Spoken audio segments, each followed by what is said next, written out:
platform, that's the arena where change is ongoing. And if you want to not engage in politics but push political elites towards something, then it's getting engaged into civil society, right?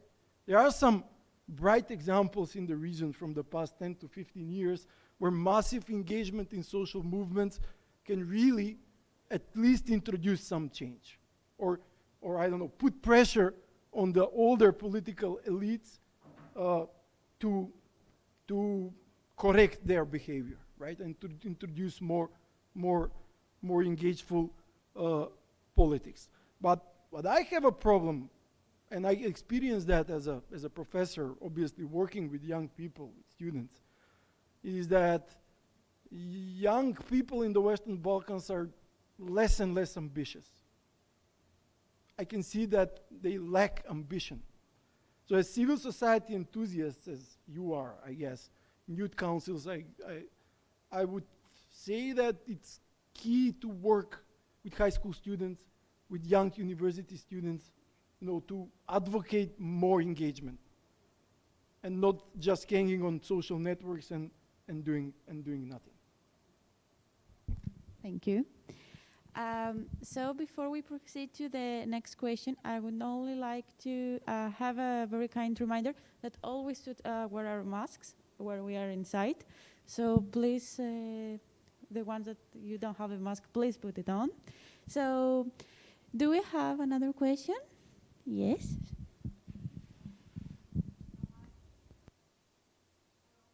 Can you hear me? Is this working? No?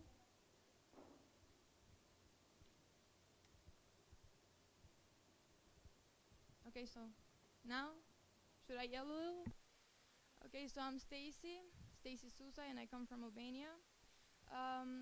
My question, I think, is mostly addressed to Mr. Falk and Mrs. Gordana, because I really much liked the initiative of stay.net, and I also was the one who said stay in your country, and I totally agree with the diversity and exchange values and the values immigration brings, and going and visiting other countries. Me, myself, I wanted to go start my studies in Germany specifically, but there was something about my decision that wasn't making me feel comfortable. I know a lot of friends of mine, or even close people of mine, that have decided to move out of Albania, but they never really had a desire or have in mind that maybe one day they would come back, return. While me, on the other hand, I did want to return. So I really find myself in the learn, earn, and return philosophy. Yeah. But what I notice about young people who are taking a decision if they want to leave or not, I don't think they are well aware of the responsibility they have for the future of their countries. So when I said stay in your country, I didn't only mean that physically. I meant stay in your country knowing and accepting and taking the responsibility you have for it. So you might go to Germany and study, but do not forget that you left Albania and you left your country, you left Balkans in the condition you did. And you should be aware of what you did, so it's not fair to young people not to know the power they hold for their countries and leave without knowing. And the speaker, from Bosnia and Herzegovina, who made the question, you answered that young people should not wait for governments or organizations to take things in control, but I think that is because they wait because they don't know it's on their hand and not in yours. So I think there is a choice. Of course, it is a choice if they want to stay or not, and there is a choice if they want to be a good citizen or not, but for it to be a choice, it has to be an option first. And I don't think it's an option as much as it is to leave, right? So my question is, how much are organizations and governments or institutes focusing on making young people aware of the power and the responsibility they have for their country before they allow them to make choices and decisions without fully knowing what they're causing? And do you think that is fair to young people to not know, to not be fully informed and aware of the effects their decision of leaving might bring. Thank you.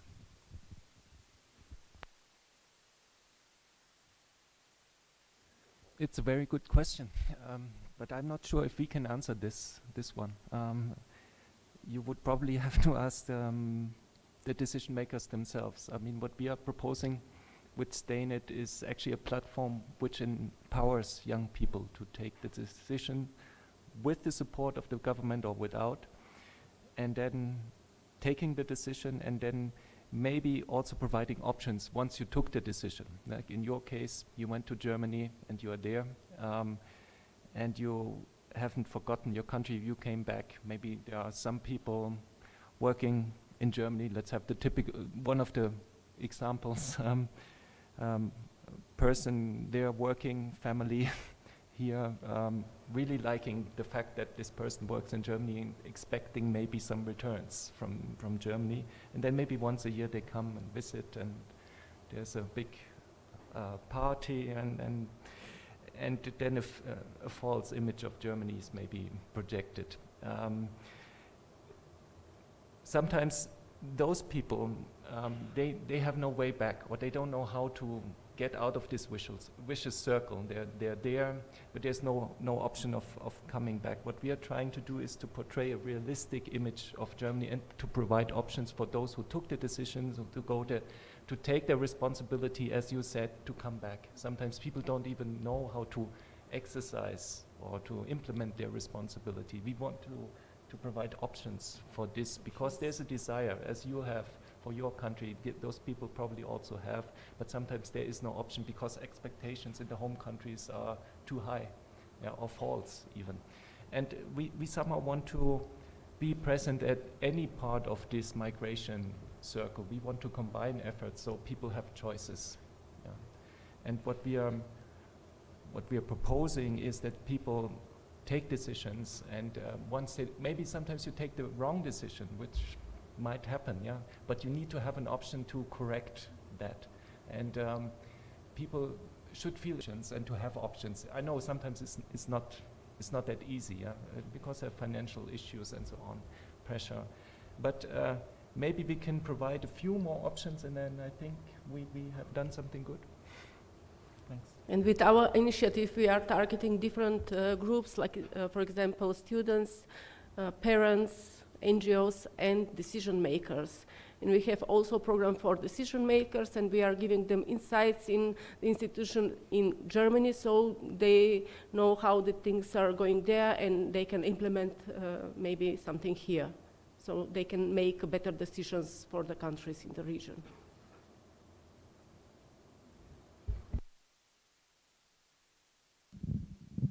Okay, thank you. So we have a next question. I think early. Yes.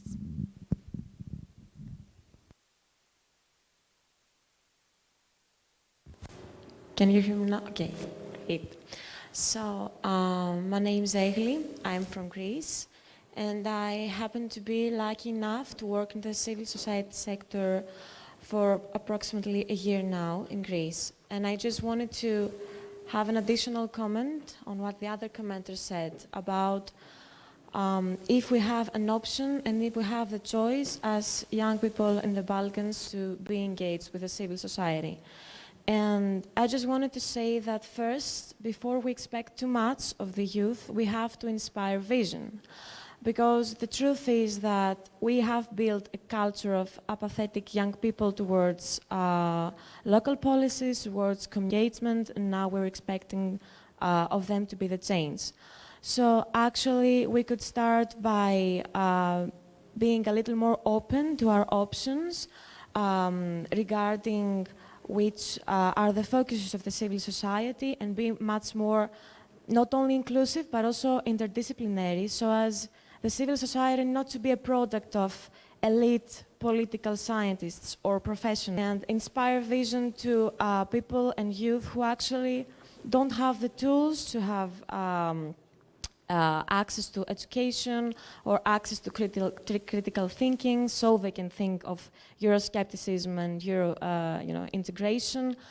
So maybe a good start would be to collaborate in order to open up this field of professionals and to fund projects that are, relying to other sectors, not only the political scientist one, but also maybe, a more open field of professions and of young people who do want to have the tools to do their job right and to also be informed and be aware of their power and of knowledge and education.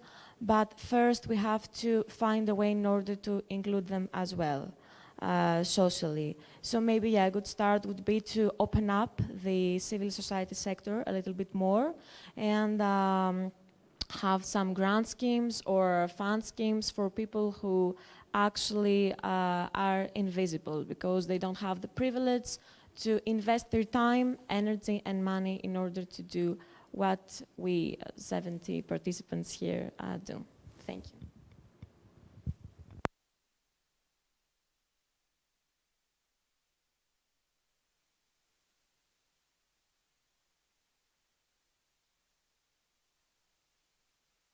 So, Eileen? Okay, so what you said, it is a general comment, and I really agree with you. So, is there also want to ask something with this comment?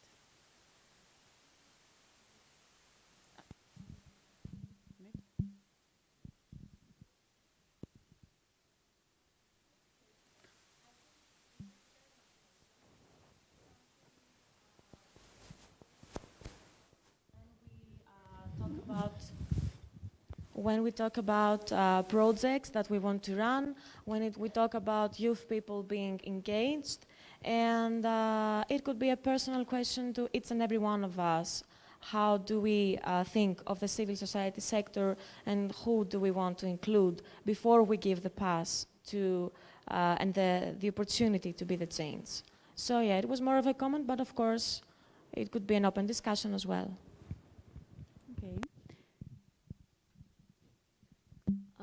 I would like just to add to what you were saying. Yes, it's an excellent comment, and I will really encourage all of you, if you're not part of a civil sector, just to partner with some civil society organizations. If you have an idea, just share it with someone, because what we see from the first phase of the not established that much. We try to encourage them, but that didn't happen. A lot of the civil society organizations are facing with, meaning like they're small, they don't know how to increase their membership, but there are young people that can be included.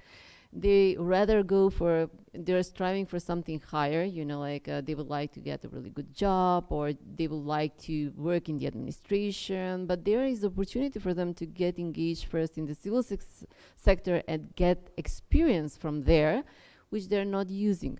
So I agree, there should be an opportunity for you to be involved, but also there should be a willingness from the young also to participate in this in the civil sector, and as I said, be vocal, be open, be innovative. I mean, suggest, apply for projects. I mean, not only this, the project that I'm working on, there are many projects that provide financial support to various initiatives for young. So take every opportunity that you have, whether it's a trainings that it's offer, whether it's financial support that it's offer, you never know where it will take you. And not only NGOs, but also young people, persons can contact us through our homepage, stay-net.org. If anyone has an idea for a project and how we can support the young people in their transition from school to work, or to find their vocational chances here, there is a place that you can send us your idea, and we can find partner on, and maybe we can realize that project. Maybe just to add to this, you can submit your project there. but also think about with whom you want to partner to implement this, yeah? Because we really believe in the cooperation. Single projects are not as efficient as projects which are conducted with partners. And then, as Gordana said, maybe there is an option. Sometimes we also don't know if we can support this and how we could implement this, but at least the idea is out. And we see there's some people thinking about some kinds of projects, and then we've seen that also, sometimes by accident, sometimes another partner just submits in similar projects, and then you can join, and then it comes into being. Yeah. Thanks.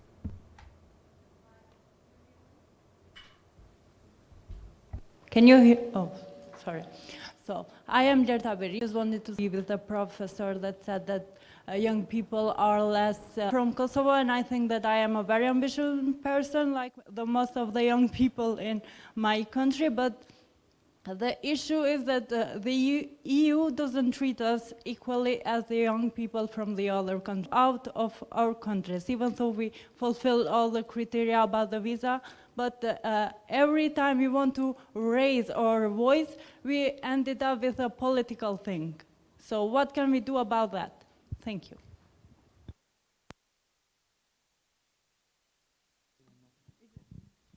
Maybe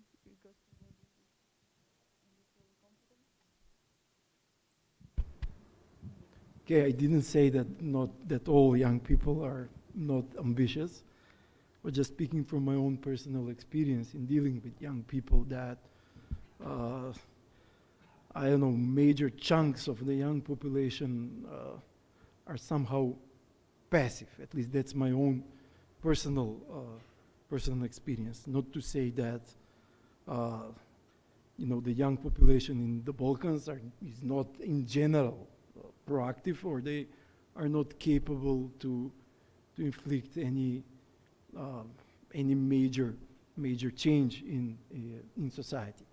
What else? But we cannot blame the EU for everything, right? I think that I think that we should look first in our own yards and then blame somebody else, right? Filled all the criteria, so it's not our fault, but it's EU fault. So. Okay. I thought that you were speaking more of in a general sense about particularly the visa facilitation. Yeah, I agree with you. Yeah, they are to blame. okay. But in general, in terms of reforms in the countries, right? You cannot blame the EU for that. EU is there to facilitate you. No, it's, as I already hopefully showcased before in my intervention, the approach is not as fair and as generous as it was before, and maybe that is one of the major sources of frustration. But I think that not just the political elites in the Balkans, but the general public should know that the major blame is on ourselves, right? On our own societies and our own political elites, and not on somebody else for the lack of reforms or for the slow pace of reforms. Okay. I'm sorry, just before we continue with the next question, I would like to say thank you very much for Mrs. Falk, Mrs. Gordana. I know that you need to leave. So thank you very much for being here, for your presentation, for answering the questions. Of course. Yeah, we have to go to an online workshop. We will be at the conference. We will be here tonight, and we will be happy to meet and talk to you. So anyone who wants to reach you out, they will be here. So thank you very much.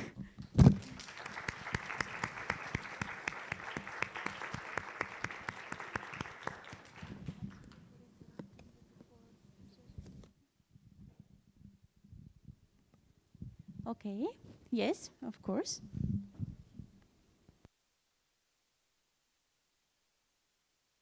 Is it okay? Oh, perfect. Firstly, I would like to, let's say, present two main comments that I have, and maybe one simple question following the discussion that we had about Kosovo, but I would like to generalize it for the whole Western Balkans process. We were talking about the soft skills that the youth needs to have in order to better facilitate the integration process in the EU, but as well create a stronger citizenship, stronger youth into our Western Balkan states. We as KYC, we also believe that besides the civil society NGO organizations, strong and crucial, important role it would have the education system. So basically we see that the way that even when we're talking about youth councils, youth structures, or the ambition of the youngsters in our countries to join the EU, we do believe that education has a crucial role and impact on that.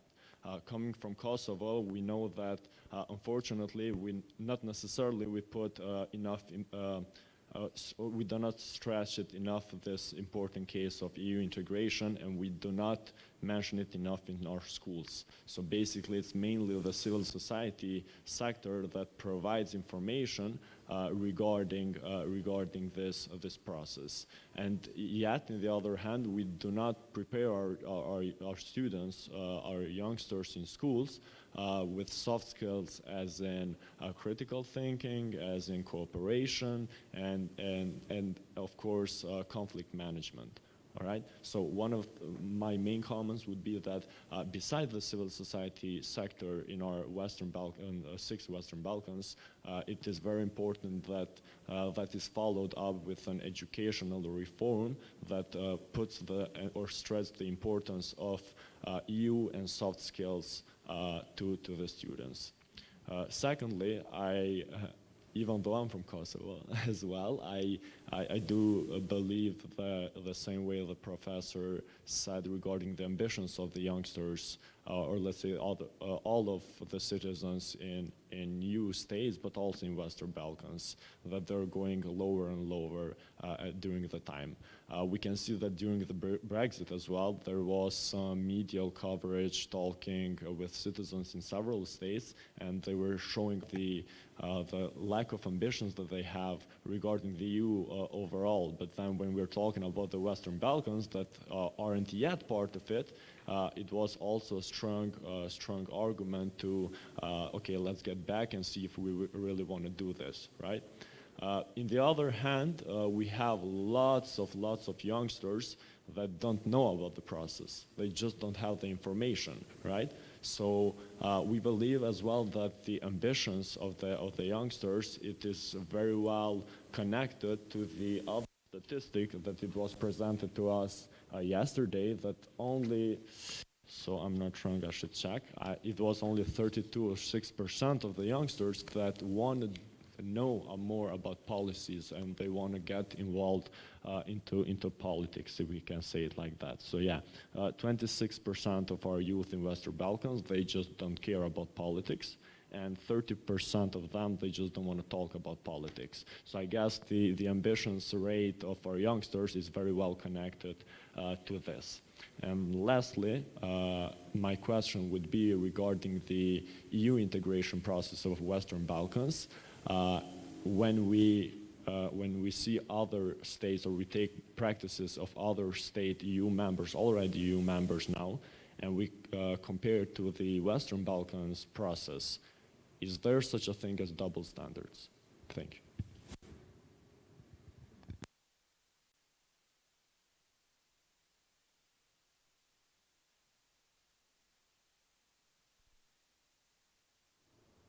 Okay, it works. Okay. Okay, regarding everything that you said before the question, I know I couldn't have said it better myself. I'm on track with what you said. One of my prior answers, if you remember, I mentioned the high school population, right? The high school students, and according to me, that is the key cohort that has to be more engaged through civil society projects, but also through overhaul of the education sector. Again, I can speak from my own experience, which is mainly attached to this country, but I doubt that in the other countries in the Western Balkans there are major differences. Critical thinking is the key, right? Whenever you attend, I don't know, conferences on higher education, critical thinking is always the buzzword. Like the universities, the main role of universities is to create atmosphere of critical thinking. But I agree with that, but I also disagree that it is the main task of the universities. Universities nurture critical thinking, but critical thinking should be, the embryo of critical thinking is high school education. And this is the major problem that we have in our educational systems, according to me. Critical thinking is not fairly represented in the curriculum of the high school systems. And that is one of the consequences of what I said, of more emphasized apathy among young people and among university students. So I agree with you with the caveat that more emphasis should be put on high school education, like on secondary education. And then in regards to the question about the double standards, right? Well, if you look at it from a historical perspective, the whole history of enlargement is based on double standards, right? It's not something that is even controversial from that point of view. It's a system of learning by doing, at least what the EU will try to tell you. And it will tell you that, yes, there were major mistakes that we did in the previous rounds of enlargement, and now we are practically repairing them in the case of the Western Balkans. But at the same time, it creates how can I say, a vicious circle for new candidate states, such an approach. Because now we have the paradox, when we look at the state of the accession process of the potential candidates and candidate countries from the Western Balkans, that now they're faced with more conditionality than ever before, with more stricter conditionality and stricter conditions for membership than ever before, and they're imposed on the poorest and least developed countries in Europe. And now we're expecting them to fulfill criteria which I can tell you, for the major criteria in rule of law policy, I can tell you without any hesitation that at least 1/3 of the current member states would not fulfill them at the moment. And they would never enter the EU if those were the criteria in 2004, right? And before that. So that is the paradox.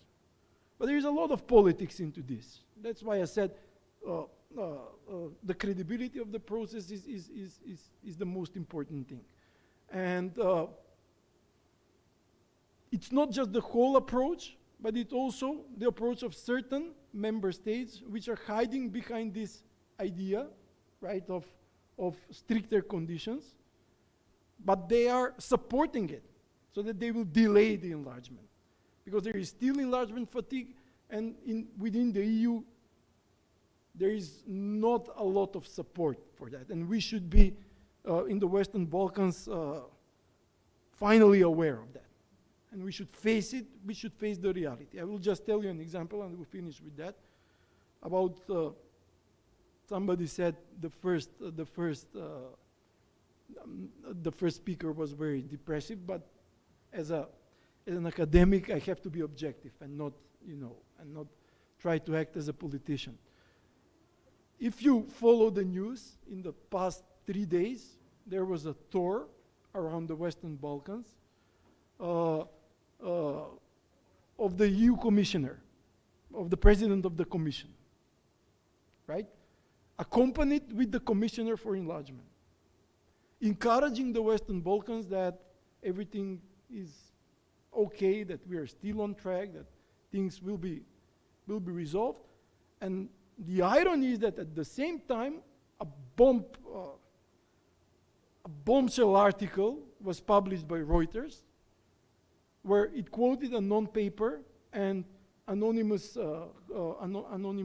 statements from several high-ranking diplomats from some member states of the EU, saying that now some member states, the Netherlands, Denmark, and France were mentioned, are even backtracking from the pledge that they gave in Thessaloniki in 2003.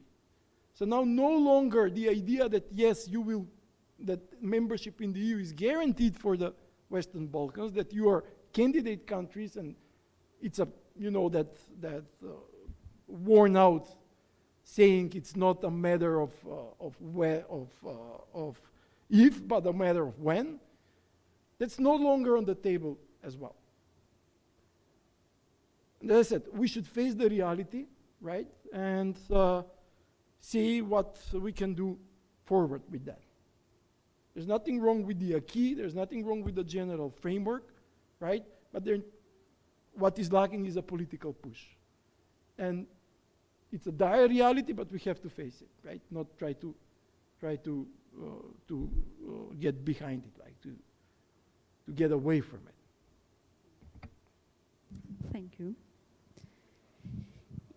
Yes. Thank you very much for the response. I guess a stronger region should happen either way, with or without you, because we should have that, at least. Thank you. Yes? Of course, yes. Yes. Let's press the button. Again, maybe, until the green light. Can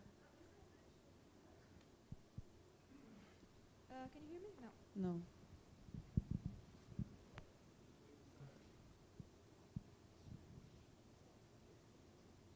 Can you hear me? I don't think. Okay, it's on. Okay. So I've been following the news and I've read the article that you spoke about it earlier regarding the Balkans, whether they will ever enter the EU or not. And I actually wanted to ask you if the option is off the table. Do you think we will go backwards in democracy, rule of law, or economy, or we will keep going on and try to adapt to the situation?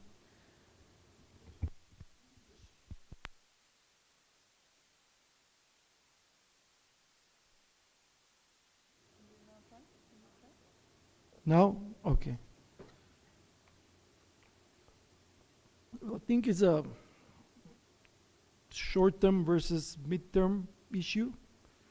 Short-term, I guess you could expect more democratic backsliding, depending on the country, maybe even overall, because what we have seen from the past is that in the periods, in the time frames where the credibility has been low, it has almost always resulted with democratic backslide. That was most obvious here in North Macedonia, roughly in the period 2010 till 2018. But also, you could see it in Serbia, you could see it in Montenegro.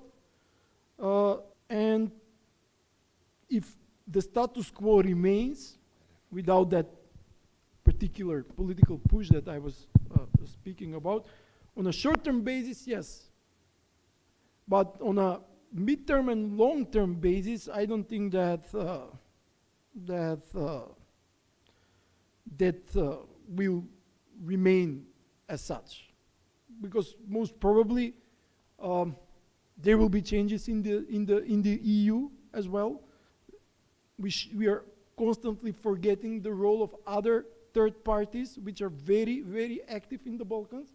Now, the session is about EU integration, but we are forgetting the role of the United States, which according to many reports, many research outputs, is still the main driver of reforms in the Western Balkans. At least political reforms. So I don't think that from a geostrategic point of view, even in terms of weak responses from the EU, that the United States will also be outside of the picture, and it will allow a situation like that where we would have more and more democratic backsliding. Okay, it's just a scenario building, right? Obviously, I don't know the exact answer, but it's my way of thinking, how I'm trying to predict the future in relation to what you said.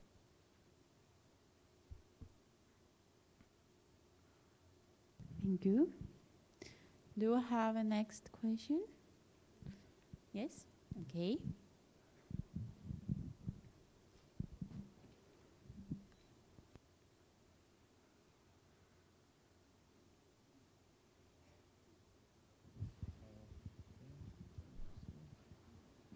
Okay. Thank you first for your presentation. I'd like to make a short comment, then a question. The professor pointed out very well the way the enlarged process developed through these years on the Western Balkans. And it came from some economic conditions, and now it's practically all of conditions regarding rule of law that have their problems. Most of the countries can't really fulfill them at the moment. But how I see it is that the economic problem of the region was already created. Like, our countries suffer from this economic structure that is really weak. As the official from the RCC pointed out, its economies are dependent on services, not on production. And data shows that such countries with this economic structure have less and less political participation in their societies. This has brought political stagnation over the time, and which led way to corruption in governments and authoritarianism. This is now a reality. Of course, the EU, through its politics, wants to undo this reality. And the approach of the EU first was to engage the civil society, because I think there is the core of the problem, the political activism of the society. And it started this approach of just throwing funds, funding the civil society, funding the organizations. But as I see it, the political participation, it's not something you make someone do. It just comes out of necessity. And I think, and the point of my question is, should this approach of the EU toward the civil society be more market approached than politically approached? Because we have a lack of transparency in these funds channeling from the EU to these countries.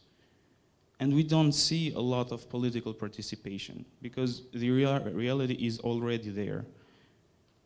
And the young people are not interested in politics. Why? Because they are interested more in economy. For example, in Albania, from where I come from, we had elections months before, and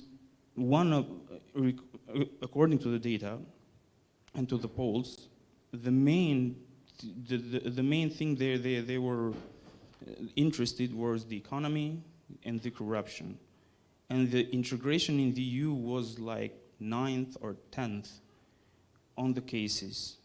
So should we have a more market approached strategy from the EU toward these countries to make young people, let's say, more professional, to be more economically dependent, and then we can hope for political activism, so they can ask for their rights and be a more, let's say, fair society, not leave the ground to the politicians that we already know what they are capable of doing.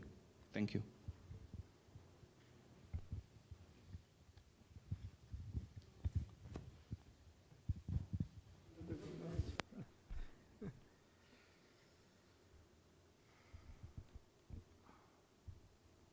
Okay.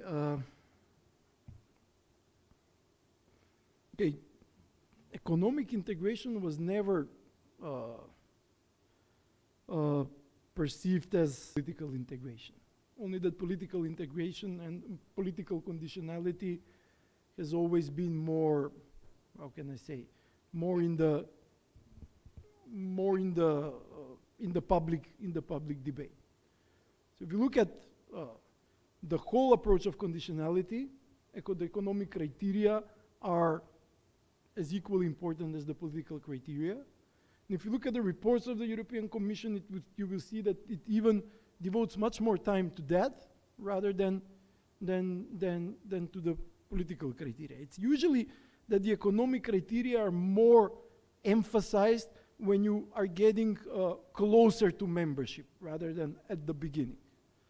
So usually, you know, when you progress through the accession process, you have to reach several stages. First, you are a potential candidate, then you get the official candidate status, then you start accession negotiations, and so on and so forth. But until you get to the accession negotiations, usually it's the political criteria which are at the driving seat. And that's why they're more publicized as such. But once you start accession negotiations, reality hits and you see that the most challenging aspect of the accession process is the implementation of the acquis, which is in 90% connected to the economy. But also if you see the structure of the IPA funds and how much money is allocated to different sectors of society, you will see that the EU is giving more money to economic reforms and development rather than political reforms. Even more money for economic reforms rather than reforms in the judiciary, which is, you know, the hot topic in EU integration. So it's not that economic compliance with economic criteria is somehow sidelined. Maybe it's, as you're right, it's not as publicized as the others. But I don't agree with your thesis that more emphasis should be put on the economy rather than the politics, because from a political standpoint, that is impossible. Right? It's a symbiotic relationship. You cannot have less corruption if you invest more in the economy, but not in politics and in the judicial structures of countries. Right? It's a symbiotic relationship that works together. Right? You can have some in another context, a successful economy which is based on an authoritarian model, right?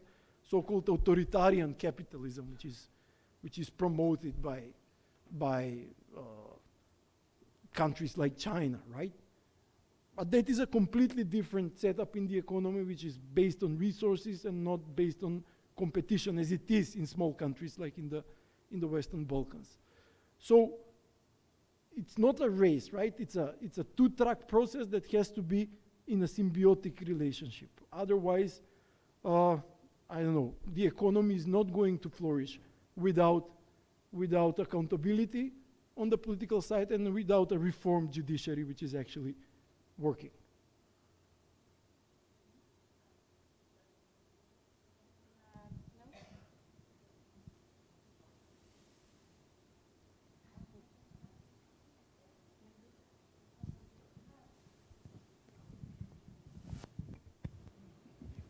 Can you hear me? Thank you. Yeah, I want to jump in here if I may. I'm from Bulgaria, and so when I was studying in Austria, I did my 2 degrees there, and then I came back to Bulgaria to work in the political party. I intensively researched exactly this topic, the political participation of young individuals, and how can we actually make that better, improve it, and what is its relation to economy. Actually, I worked closely with this theorized model, which puts together participation, political participation, divides it into online and offline, also together with political expression, dividing it again offline and online. That's a very vast topic, but briefly. And it all is tied together with social media and the use of it from young individuals. And actually, this is the thing that actually spurs and makes the connection between the two for young individuals. That's the way to connect to them in the easiest way possible. But what I find really helpful and key in this situation is that actually there is no distinguishment, as you mentioned, between economy and politics when it comes to that. And you cannot say really economies, it has to be more put attention to than politics, because I believe that from political incentives which are actually deriving from economical threats comes political action. Meaning, in a country which has a high level of corruption, and this in a way is endangering your business perspective, me personally, it empowered me to start working in politics and to do my thesis and everything about politics and to communicate with all these people and be active in that. And when I did my empirical research and analyzed this topic in this model with these scientists, it turned out that it's the same for Austrians and Bulgarians, that really the age is not that different. It's not that of an important factor, I mean. But it's most important if they actually have the connections to people who are actually politically involved and active. And when they do, the chances for them to be more politically active and involved are much higher than the other way. And for those who do not have that personal connection to those people, the way is through social media. And this is really a really nice question. Yeah, so thank you for the opinion to speak in.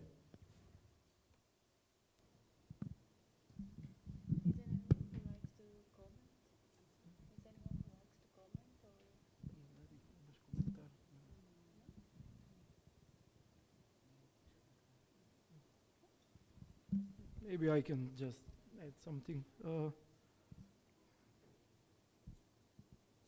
This social media context messes things up a lot, right? Because sometimes, participation is measured in the virtual world, through petitions, through discussions, through debates in the social media context.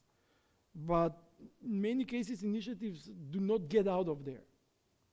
And there is a lack of pressure because of that on political elites. And as you said, there is a crisis in political leadership. It's a worldwide crisis. It's not just in the region. It's maybe even more evident in Europe, in the United States especially, as well. And as you said, one of the reasons is that it's not that they're not good people, quality people, right? People with qualities. But it's that they no longer want to engage in politics. And that's why there is a crisis of leadership, because we are lacking good people in political parties. We're lacking good young people, blessed with critical thinking skills, in political parties. And that's why, especially in the Balkans, we have this mirroring of of the older political leads in the youth movements of the parties. Basically see clones of them on the level of the young population. That is what is killing the political debate and what is killing the progress in politics in general. And that's why I'm saying one of the key aspects is engagement of young people directly in politics, right? To confront, although it is perceived as a dirty thing, and it is a dirty thing, right? But how will you clean up if you stay outside, right? Or at least engage in civil society that is not as dirty as politics, but it can have an effect on the political elites. Okay? It's not as effective as if you join a political party, but still, you have done something, right?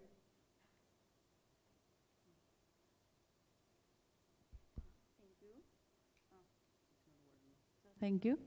I think that maybe we have time for one question. Yeah, of course, Andre.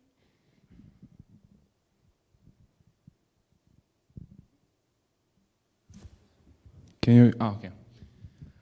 First of all, I would like to say thank you for your speeches. It was really nice hearing all of this. I want to say something about what Mr. Ivan said, that the young people are not, in general, that are not ambitious. And I can say that, that I can agree with that perspective, because that is how it looks from outside, like what's the issue. Like while we are born, I would say one expression, like we are tabula rasa, and we are starting to grow up and to shape ourselves, like first of all in our families, then in our neighborhood, in the schools, and basically our society shaping us in the way how we are going to be in the future. So what's the reason for being not ambitious? I can see also, for example, the young people are most of the time they're spending on the social media as well, and also on the other media where they are reading other news and things that someone else is posting, and they are also shaping themselves like that, and that not makes them to try to understand the need of their contribution, active participation in societies. For example, from my experience, I started 2018 when I was on One Youth Mobility here in Youth Alliance. And I was also not ambitious person, but thanks to Biljana and Anelia, now here I am, and I'm also part of the government of the National Youth Council of Macedonia, which now I have also the opportunity to work on youth policies and youth politics and policies for youth. And also, I would like also to mention, in my opinion, what's one of the biggest problems where the young people are not participating in all of these processes is basically because they are not informed. Like they are not informed about the importance of all of this, about the participation. And I cannot say that I blame exactly someone, but I would say I blame the society. And I would say we need to invest and try to involve to put this in our brains, that the young people need to take the stand and to take part in all of these processes, because the young people have the crucial role in all of this process, from regional cooperation and everything, and because they are the future of the region. So my question is, how can we engage the young people? How can we foster the process to be more faster and to encourage young people to take part, also to be engaged also politically, but also in all of these processes that are happening in our region? Thank you.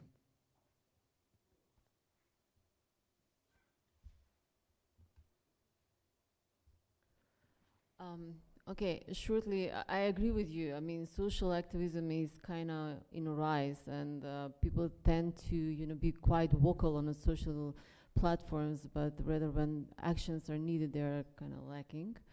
And through the project, actually, we are working in increasing the transparency of the local governments toward what possibilities there are for the citizens and also for the youth. So we try to change that, the lack of information, what you can do. So they are more open toward the civil society organizations, and for example, that all the information can be found, for example, on the web pages of the municipalities. Or if there is to include the civil society in decision makings. You cannot, for example, plan the budget without the inclusion of the civil society. You have to include them in order to plan for how it's going to be spent in the following years, and to account for the priorities that are for benefit of the citizens. Also, for example, as I mentioned in the public calls that will be announced in the following years, one of the crucial steps is actually defining the priorities for the public calls through inclusion of the civil societies and youth. Of course, you're the leaders in the communities, and you know exactly what problems and challenges the citizens are facing. So you should be the one proposing the topics of the public calls. And I hope, there will be active participations in the forthcoming years. As I said, there will be many activities. Of course, they will be announced in advance. And I hope that at least the participants here that are or that are following this event will have the chance to learn more about that. I'm available to share information from my colleagues as well from the region, so you can approach them directly as well. and get more information about the project and how you can be involved. Like I said, there will be public calls, there will be forums, we will support initiatives by youth, and in that way you're showing the local communities what you can do. Like we said, you have to be more engaged and more proactive. You cannot just expect for transparency to happen on its own. It's a two-way street. You have to be proactive, but also demand from the municipalities to change. And that process, I think, it's already started, and it's just gonna be better in the future. Okay. Yes. Okay. So. Yes. I'd like to make a question. One of the participants asked if there are other ways to engage young people into politics, and Professor Mr. Ivan said that maybe civic engagement is better and maybe not followed by participating into politics, as it is more dirty. So that's the phrase that made me question you. If we are taking it as a fact that politics should be dirty, so should politics be dirty? And I apologize if I might sound, well, maybe naive or something, but I was between studying political sciences and medicine, and I decided to study medicine. But now I'm understanding that maybe I took the fact that politics is dirty as a fact. Should it be dirty? Are we all taking it and accepting it that it is dirty and there's no other way politics can be? That's all. Thank you. Okay, you misunderstood me on the first thing. Didn't say that through civic engagement is a better way of ensuring reforms rather than engagement in politics. I said it in a way that if politics is out of the question for somebody, then it should be the second best option is civic engagement, right, in civil society. But I'm maintaining that the most important platform for significant change is the political arena. And there is no way to get out of it, right? It has been since the beginning of politics till today. Should politics be dirty? Of course not, but it is, right? It has always been, and it will always be, at least some aspect of it. But that doesn't mean that, right, people should not engage, should not embrace politics and try to make it less dirty, at least. If that is what you were discussing about. That civic engagement is the second best option. I just took reference from the phrase you said that since politics is more dirty than civic engagement. No, I meant it that, okay. in another way. No, I want to be more clear about that. Okay. I feel like we're actually not everybody is for politics, right? Yes. It's not an arena where everybody can participate. Right? It takes a... But it does take cleverness and wise, you have to be wise and clever. But I mean, is it really mandatory to know how to play dirty? Is it, Damathan, oh my God. Is it really necessary, or is it no other way for politics to be? Because I feel like when we say that, we scare them. We scare young people to involve in politics. That's my biggest, well, I guess, issue. Well, it's necessary to know the consequences of, joining that aspect, and it is necessary to know the negatives in order to be able to confront them, right? Well, instead of saying, can we say that we should involve into politics because it's dirty, so let's go change it, and let's make it a fair dirty game, Well, that shouldn't be the primary motivation, right? Okay, but it can be one of... There is a way to say that as well. We can't just say politics is dirty, so let's not get into it. There is a way to change that, right? And to maybe use that to motivate young people to go into politics rather than demotivate them. Of course, Okay. absolutely. Yeah. Thank you. But what I wanted to say by outlaying these two arenas where major pressure can be put for change is that not everybody is for politics, and not everybody wants politics, right? And that is a perfectly fair stance, right? The thing is that at least if you're not getting into politics, there is another huge platform which can be used as a platform for change, and that is civil society, right? It doesn't work as efficiently as politics, right? It is not as effective as politics, but is the biggest platform that can put pressure on political authorities for change, right? And it's better that than staying at home and just discussing on social platforms, right? Because this third option has minimum effect on societal change.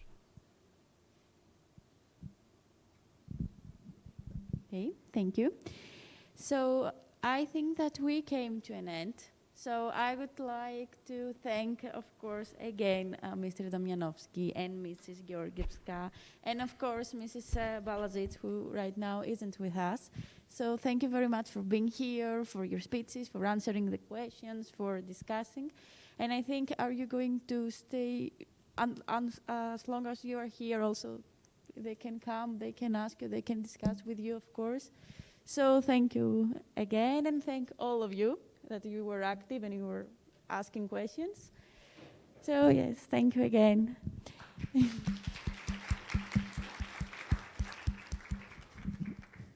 Biljana?